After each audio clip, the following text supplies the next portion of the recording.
SEGA.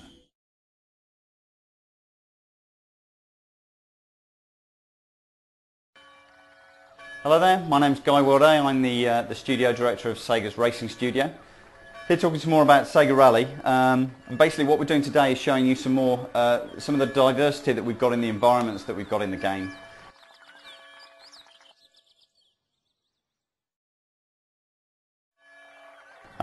We're starting off with an environment we're calling Alpine, which is sort of loosely based around the French Alps, or sort of somewhere in Switzerland.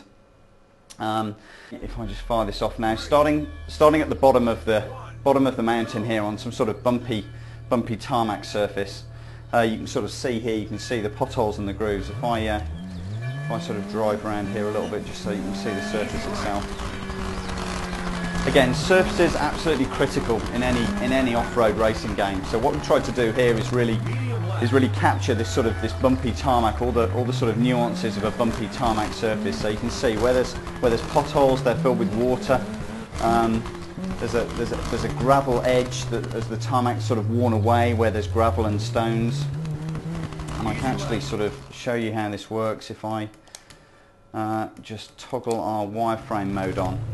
Again, you can see here we've got this very detailed polygon mesh running all the way across the track, and you can see that's what's giving us the ability to have all these potholes and the very detailed edge of the track. If I cycle through to I've got a camera here, I can just pan round. What I can do is just get to the edge of the track here, and you can see the wheels bump off the edge. You can see exactly how the surface is working and see how it's going to affect your car as you drive around it. If you get wheels off the edge, again, you're going to kick up stones and gravel off here. And again, exactly the same, when you get them into the potholes, you're going to have water spray kick off the car itself. So as you drive around here, as you drive actually around the track here, you're sort of climbing up the mountain, and as you start to climb, the surfaces change. So as you come around this corner, you get onto some wet tarmac. You'll see the car sort of kicking up water spray as you're driving on this wet tarmac section here. It's a little bit slippier than the dry tarmac at the bottom. There's quite a couple of sharp corners here. And again, it's getting colder. You start to see snow appearing on the side of the track.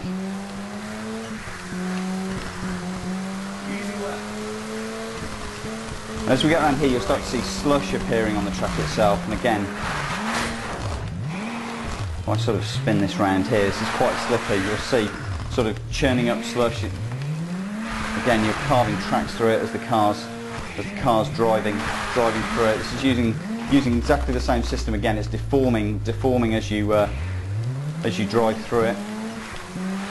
Through this tunnel here, the engine note change, which is quite nice. And then you're at the top of the mountain now. This is effectively the coldest. This is the snowiest part. So our surface deformation system in full effect here. You can see effectively this is snow on tarmac. So it's carving deep grooves, deep snow tracks down to the tarmac base below. This is the slippiest part. You'll churn up great mounds of snow and carve tracks through here.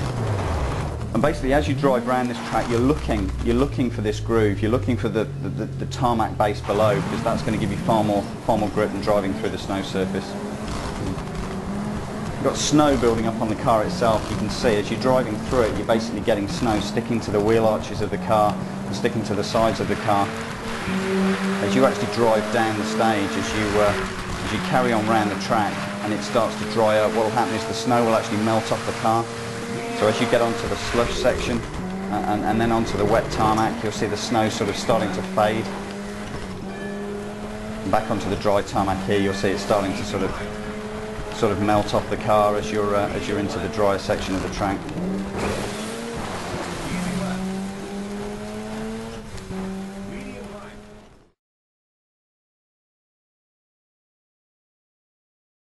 Okay, well let's look at what happens in an actual race situation here. So this is 6 cars racing around a canyon environment.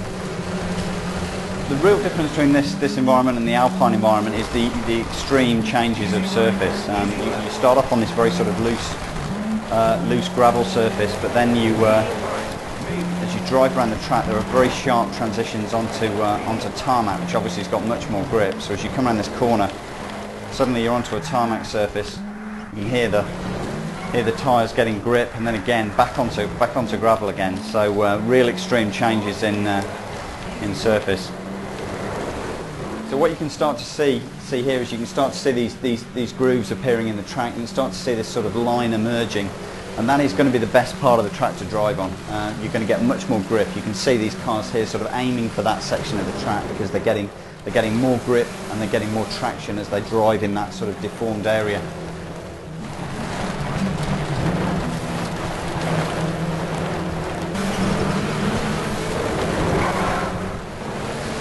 We're really excited about this surface deformation technology. We spent a lot of time developing it. It has a big impact to the way the game works and the way the game plays. And you've seen how we've used it across a number of different environments now. You've seen the effect it has on the alpine and the canyon environments. As I say, it's really nice to have an effect that's far more than a visual effect and actually really does have an impact on the game and how the game works and how the game plays. We're really excited about showing you more features as we get further into the development of the game and as the game progresses.